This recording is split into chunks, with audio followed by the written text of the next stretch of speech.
Hey everybody, this is our second bi-monthly catch-up. We're a little late, but it's not really. It's just like, we'll just do this when we have time or if we have something worth saying. So it's not really strictly bi-monthly, but yeah. So here is this episode, our second one of these.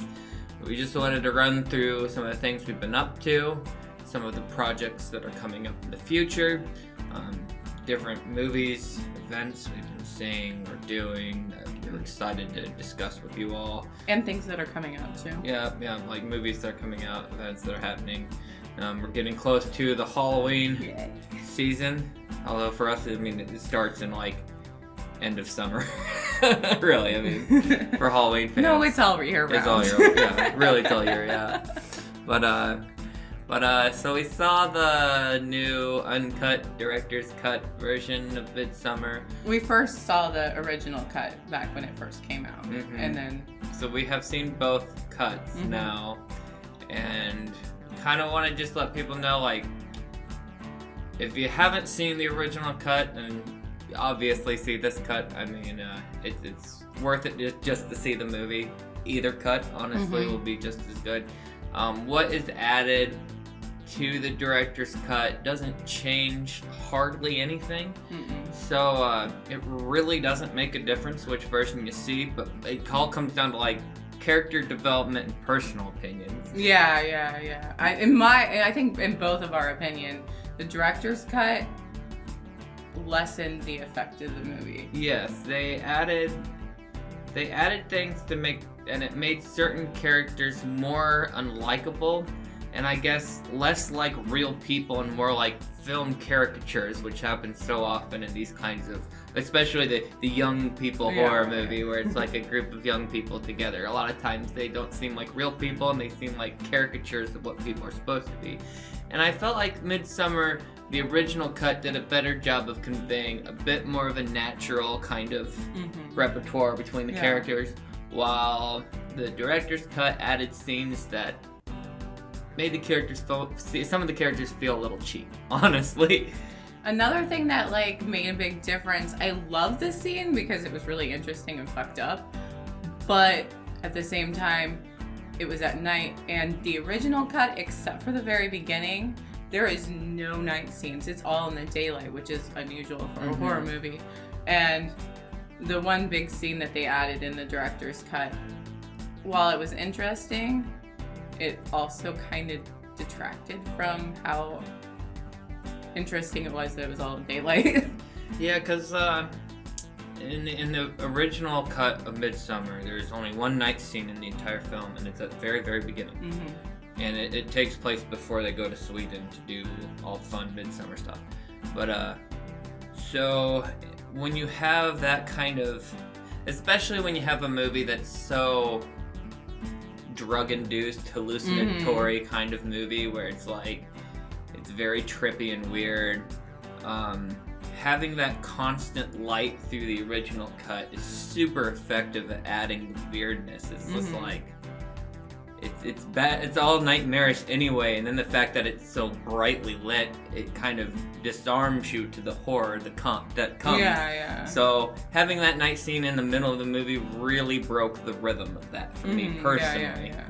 And a lot of people we've talked to that liked the original also kind of thought it that way as well. And then again, like, you know, Midsommar might not be for you. Yeah, Midsommar is a very it's you not for either everybody. like it or you don't, it seems. like to give you an idea, the first half of the movie is kind of this realistic, gritty kind of movie, and the second half of the movie is kind of like just a trippy nightmare where it's kind of almost nonsensical in parts, like, but you also can't believe what you're watching because of the trippiness and the hallucinations going on. So if that doesn't sound like your cup of tea, then you can probably just skip this altogether.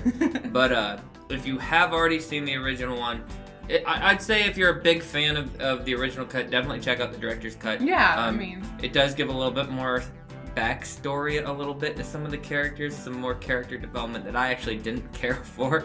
But if you were missing out on the character development and you want a little bit more, then the director's cut definitely adds to that. And adds some other scenes, like to like the traditions they do They left out a few of the night scene especially has this whole ritual they do that would have been awesome, except it was at night. I mean, really, that was the biggest attraction. But I could sit here and talk about Midsommar all day. Yeah. And we already have a whole video. We'll have a link for that too, where we talked about Midsommar, the original cut, afterwards. So we'll have that up as well. Another movie we got to check out this year that was pretty good. I mean, it's not something that, like, especially for hardcore horror fans, been watching every horror movie since horror movies started coming out. This movie is nothing new. It doesn't really change anything about. I mean, the story is super predictable. The characters are pretty stereotypical. Everything about the movie is pretty stereotypical of a horror movie. But it was actually really enjoyable. Was Scary Stories to Tell in the Dark. That one was a lot of fun. It didn't take itself too seriously, but it was still pretty spooky in parts. Definitely maybe relied on CGI a little too much in parts, but that happens. I mean, budgetary-wise, CGI is way cheaper a lot of times. Yeah. So they did do a few things to make it a little better. What helped is that the designs were so unique and interesting, is that they were still really fun and crazy to look at, but like you could tell that they were not there in that physical space. But I mean, that happens when you use CGI, and that's a limitation of technology, not necessarily a limitation of the people making the film. So, otherwise it was a lot of fun. It definitely had like a Goosebumps vibe, like the new Goosebumps movie, like the book exists within the movie, you know? Like that's part of the lore and basis of the film, which is just weird to me. Like, it was really strange to me that that's what they did with Goosebumps too. Like, of all the ways you could portray this, like just do an anthology film. It's like, no, it's the books are real and all these monsters are real, and that's what it is. And that's kind of the same idea as Scary Story to Tell in the Dark. I, as much as I did enjoy Goosebumps, I felt like this was maybe a little more effective in telling that kind of storyline. It definitely was more horror. I felt like Goosebumps might have been a little playing it too safe for the family-friendly audience. Yeah, it was surprisingly pretty dark for PG-13, I think. And even though there wasn't any like blood or anything like that, but it was really gruesome. Like the hay scene was really disturbing. Yeah, they didn't hold back too much for PG-13, which I liked and enjoyed. And also, of course, if you love the books from when you were a kid, or the book from when you were a kid, then this is going to be kind of a fun nostalgia trip. Yeah. And they definitely said they barely even scratched the surface on all the stories, I'm pretty sure. So, and they definitely set it up for a sequel. So. Sort of reminded me a bit too of the movie that came out like 10-15 years ago, Trick or Treat. Oh yeah. Reminded me of Trick or Treat a little bit, lot. yeah, like, yeah. Just the how like you yeah. focus between these different groups of people. Yeah. But they're a little more connected in this one than they were in Trick or Treat. But really fun movie, especially if you have kids and you want to introduce them to some horror. Yeah. It's a little scary, so older children, like definitely young PG-13 teenagers is or older. Correct. Yeah, it might be a little too frightening for the young ones, but definitely worth checking out. I enjoyed it. It's not great, but it's fun. Fun Hollywood horror movie. But anyways, what else? As far as like other things we've been seeing, horror movies this year we haven't seen a lot that's been super memorable that we haven't already discussed. Of course, it was the middle of summer. That's not when prime time for horror movies. No, there's been like one a year or 1 month. I mean, we saw the new Annabelle movie, and that was okay. My favorite one is Annabelle 2. That's my favorite of the Annabelles. And to me, they set the bar too high with the second one, so the third one felt more like the first one. And I didn't really like the first one, but we've also been seeing some TV shows and stuff that have been good. If you have the DC app, which to me is worth it just for these shows. And we still need to see one of them. But, we're not. We've only seen the new Titans show, the new Teen Titans show. I think it's just called Titans though. Oh, is it? I thought it was Teen Titans. Maybe I'm wrong. Maybe not. Either way, it's the new live-action Teen Titans, and it's awesome. It's especially if you very don't like gritty and dark. If you don't like the really silly, goofy cartoon show that exists now, this is the answer to that because it's completely opposite tone. It's very dark, very gritty.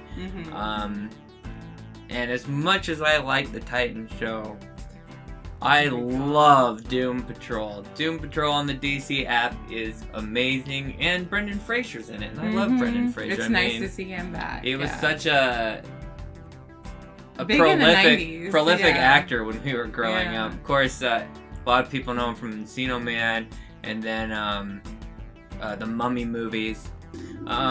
It's a great show. It's funny and absolutely bizarre. My only complaint I would probably have about it is I'm also a big fan. We're both big fans of the show Legion on FX as well, and Legion is an amazing show. The storylines are very similar in parts. A little bit. Like, essentially you have like this ultra powerful character that's kind of manipulating how people are seeing things, and that was a big thing of Legion as well. Yeah. Although Legion is a little different because the main characters has the mental issues as well that causes that, and this it's more like, I mean, there you have one character who has multiple personality disorder. And that one's really fascinating because each one of her personalities has different superpowers. Yeah. That's really interesting. Also, if you watch Orange is the New Black, she is from that. Yep, that's right. One of my favorite characters on that show. Yeah. And she's really good. She's awesome, yeah. And then you have Alan Tudyk playing Mr. Nobody.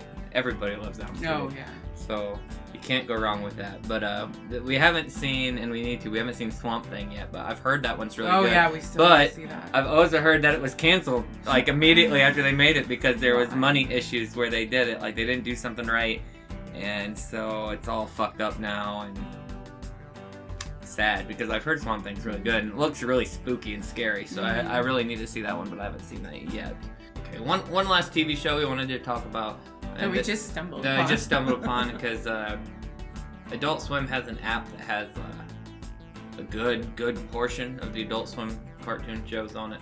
Free, you don't have to have a cable subscription. Yep, just gotta watch advertisements, and from what I've watched so far, it's like 15-minute shows, there's an ad at the beginning and end. Yeah. And then half-an-hour shows, there's an ad at the beginning and end, and there's one in the middle. So, and they're really short commercials. They don't seem to like just plow you with commercials. Yeah. So I think that's pretty reasonable, just to have their like huge collection of their shows, like Aqua Teen Hunger Force. Yeah. We're not sponsored by them, by the way. No, not at all. Long-time fan. Long-time fan of Adult Swim programming. I've been watching those stupid cartoons for a long time. But so a show that we stumbled onto on their app, which I'd never heard of, and maybe everybody else has already heard of this. It's called The Shivering Truth, and it's done by Victor or something. I think is his name. The guy behind the show, Xavier, Renegade Angel, which is that's another gym on there. I think that's on there too. Yeah, and that one is hard to recommend to anybody, especially now. Some of the jokes seem a little dated and out of touch with current times, but I still really like that show. Like it's absolute nonsense just to be nonsensical, and then done in this like pseudo-intellectual way, so it's almost like a David Lynch thing where it's like it's trying to be like there's more philosophy to this, but it's really just the philosophy of absolute bullshit nonsense. So I love that kind of stuff, and Shivering Truth is like that same kind of nonsense, but done like every story. Every episode is kind of an anthology of different stories that all kind of connect together or have some kind of overarching thing of nonsense, because you get beautiful claymation animation. I mean, it's gorgeously animated, but it is just the biggest nonsense. What the fuck is this show? Really gory too, just randomly. Yeah, randomly gory. Yeah, that's why I figured we'd talk about. There was one episode. It's a little horror related, I guess. Yeah. Horror nonsense, I guess, is what you would call it. Yeah, nightmarish. Like our stuff. Nightmarish horror, for sure. Well, our stuff's a little cuter and more charismatic. Ours is cuter. This is dark and twisted. Like, there's one where a boy's in school with show and tell with, like, a seashell, like a big, giant conch seashell that he's, like, listening to the ocean. But he actually just, like, hears his parents fighting back at their house, and then, like, somebody gets shot and blood starts pouring out of the shell. It's ridiculous. And that was the entire episode. This boy listening to people's conversations in a seashell. That was the last one. It was bizarre. And Yeah. I mean, it's only got like six to eight episodes. I don't remember. And they're pretty short. Definitely worth checking those out if you've never seen it and are a fan of nonsense horror comedy stuff. Highly recommend The Shivering Truth. So look for that. It's good. They're really quick too, like 10-15 minute episodes. Really short episodes.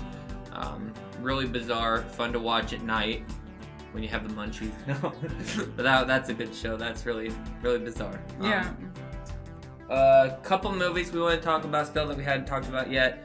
The first one I'll talk about, I didn't like this one quite as much as the other one, but it was still pretty good, was Crawl. But we didn't think we'd like that at all. So, No. So kudos to them. When I saw commercials for Crawl, I'm like, this just doesn't look good Well, at all. we've seen enough of those kind of survival animal horror. Like, it's always the I'm not, same and I'm just thing. not a big fan of like Yeah. serious man against nature movies. Like, when I like those, they're really, they gotta be silly and over the top, like Sharknado or Zombies or something ridiculous like that. When they This play, was almost that ridiculous. yes, Not quite. and that's what helped. why, is yeah. Crawl is absolutely ridiculous. Like it didn't take itself too seriously or too realistically. It was just two people trapped in a basement with alligators and just did everything you could possibly do with that concept. Those are like supernatural alligators. I don't know.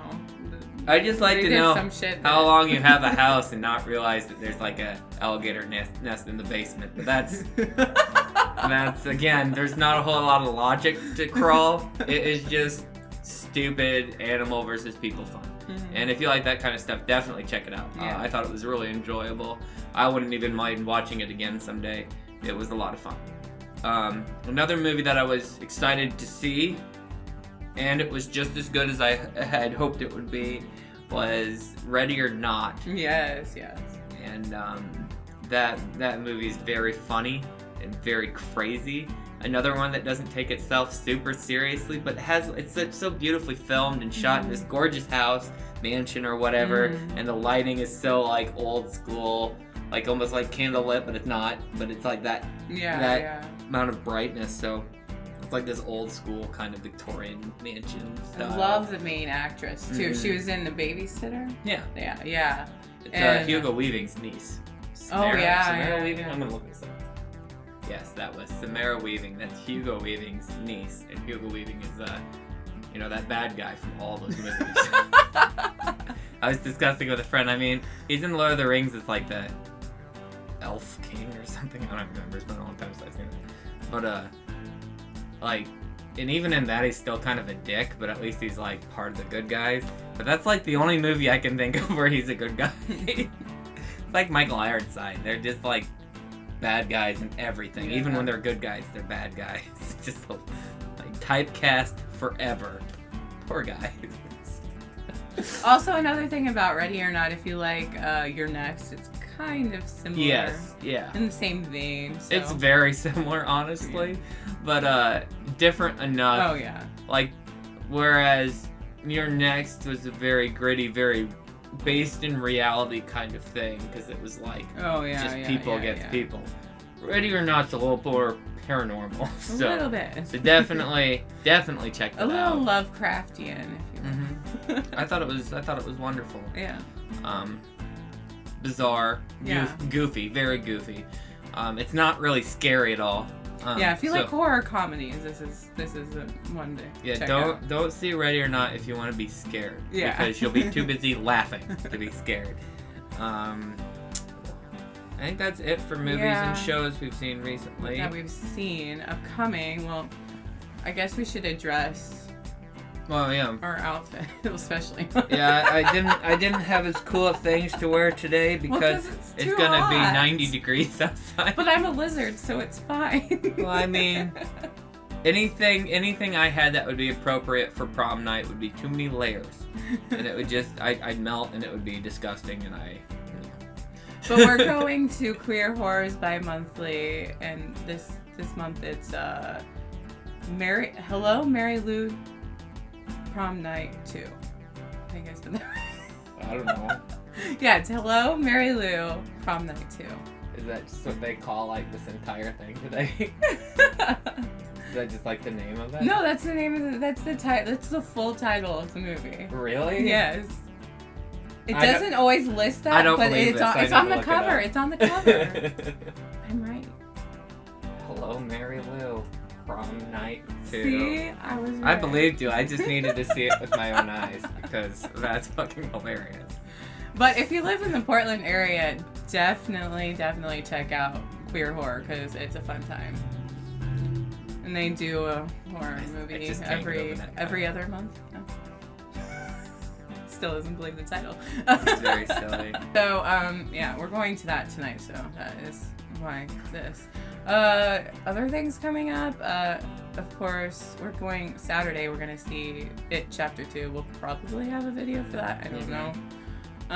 Early reviews have been that it's darker, not as scary, and long. So we'll see how those reviews compare to ours. Let's see. Of course, HP Lovecraft Film Festival is the first weekend in October. We'll have a link for all the information on that. They've got the Kickstarter going right now. I think that's only until the 15th, and then they'll have normal tickets for sale. But and that's an amazing so much festival. Fun. And even if you don't know like anything about HP, you're wrong. You do. Yeah. You've probably seen lots and lots and lots of things based on his work. Just like a couple off of my head that like everybody's seen, like Reanimator, Evil Dead, let's see, Castle Freak. Yes, Castle Freak. I can't wait till that new one comes out with Barbara Crampton. Yeah. Yeah, she's been working on that recently because she was telling us about it last year. They're also showing couple big things about the HP Fest so this many year. Big things. Is that Roger Corman's going to be there. Yes. If you don't know who Roger Corman is, shut this off and go do some fucking research. No, but Roger Corman's amazing. And Victoria Price. Vincent Price's daughter. And they will be premiering Richard Stanley's new film, A Color Out of Space, starring the controversial Nicolas Cage. I don't have a big problem with Nicolas Cage. He's in a lot of movies I like. He's in a lot of movies that are terrible. Is it because of him? I don't know. But I'll be excited to see this either way. Richard Stanley's a very interesting character if you ever get a chance to meet him. Definitely do. He's very, very nice too. He's mostly known for directing what's that movie called? Let me look it up real quick. Oh yeah, what? Richard Stanley's mostly known for the movie Hardware. He was also the original director of and behind Island of Dr. Moreau. That was like in the 90s or but early 2000s. The reason that it's crap is because he left. Well, there's like a whole documentary about his experience with that. So definitely check out that documentary. It's really fascinating. It's just what a train wreck of a production. Not his fault, just happens sometimes with production companies, and that was when they didn't go so well. But I'm very, very excited to see this film.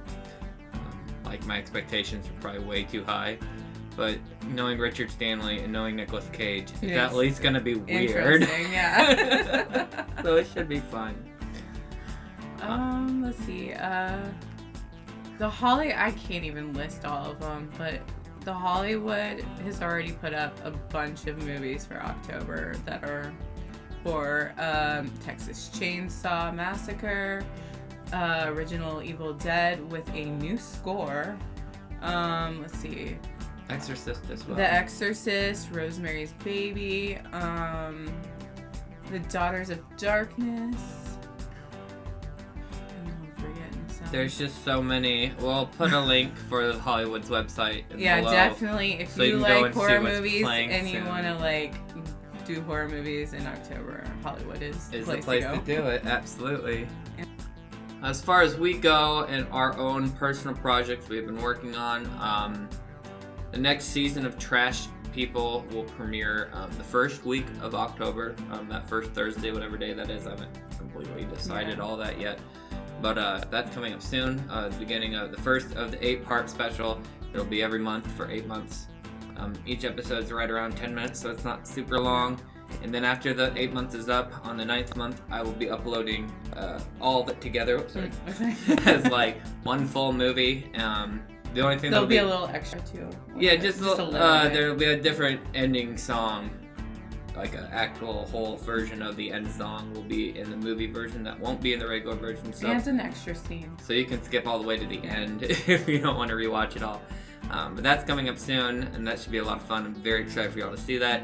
And Trash Peaks, it's a riff on David Lynch's Twin Peaks, parodying some of the characters from that, and other films and genres as well. I mean, there's like a Blair Witch joke, there's like X-Files things. I mean, kind of parodying a lot of any kind of paranormal nonsense show.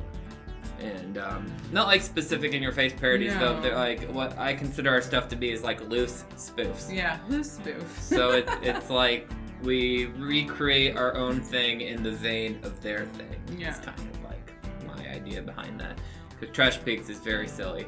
I'm very excited for you all to see it.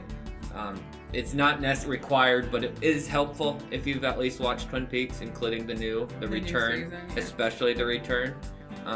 I do most of riffs off of that movie, but you don't have to. You'll understand. Like I explained the story, I think well enough, or nonsensically enough, that it's still super enjoyable. Like I'm not hardcore adhering to the plot of Twin Peaks. I'm just borrowing some aspects. Yeah. So you can get the connections. But I'm very excited to show you all that. To me, it's our best work yet. It's very, very, very silly and very lots of songs, very musical. I'm very excited for you to see that. There's an episode that's just pure like music and a trippy music video. For like 10 minutes. It's fun though. Other than that, we'll be working on a film with a friend of ours, probably over the winter, depending on when we all have time to get together to work on that. We have a couple other like music video shorts we want to work on. Well, we got lots of things. And we very recently have got a band together. So mainly because, and then I can have other people who can do other instruments besides just me and have a fuller sound to some of our music. Like the idea behind the band is that we'll do shows and somehow project or be able to show you like the music video part of it while we play along with it. Yeah. I mean, that's the goal in the long run. The first few shows probably aren't going to be that. It's just going to be playing probably.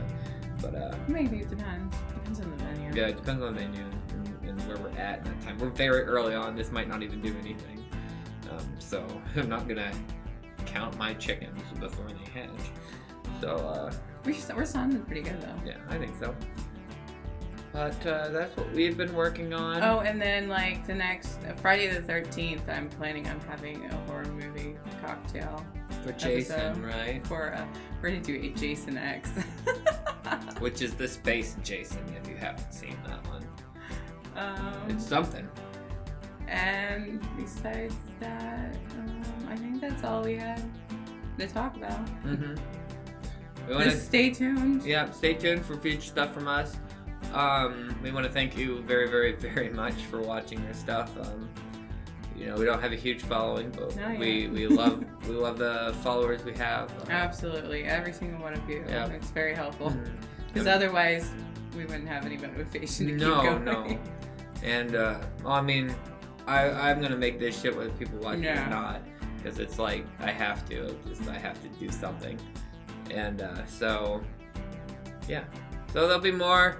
And Trash People is gonna the format's probably gonna change every year.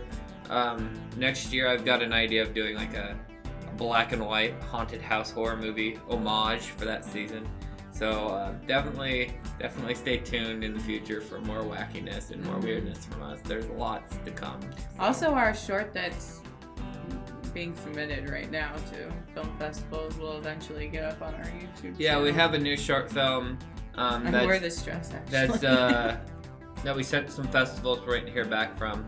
As soon as we know for sure what we got into and what we didn't get into, I'll be able to figure out when I can post that on our YouTube page for you all to see. Yeah. So that'll probably be soon. Probably before the end of the year. Yeah, definitely. I'll probably have it uploaded for you all to see. But Otherwise, I think that's all we have to say for today. And stay tuned for the the weekly episodes. We'll continue with Frankie. Cocktail episodes every month. Definitely check out the Sundays. They're really funny. And they're really short. So Yeah, Sunday episodes are usually pretty short. Yeah, they're never really much more than 5 minutes, so they're really funny. I personally think they're hilarious, and I don't have anything to do with them, so. Anyways, thanks for watching, and we will catch you later.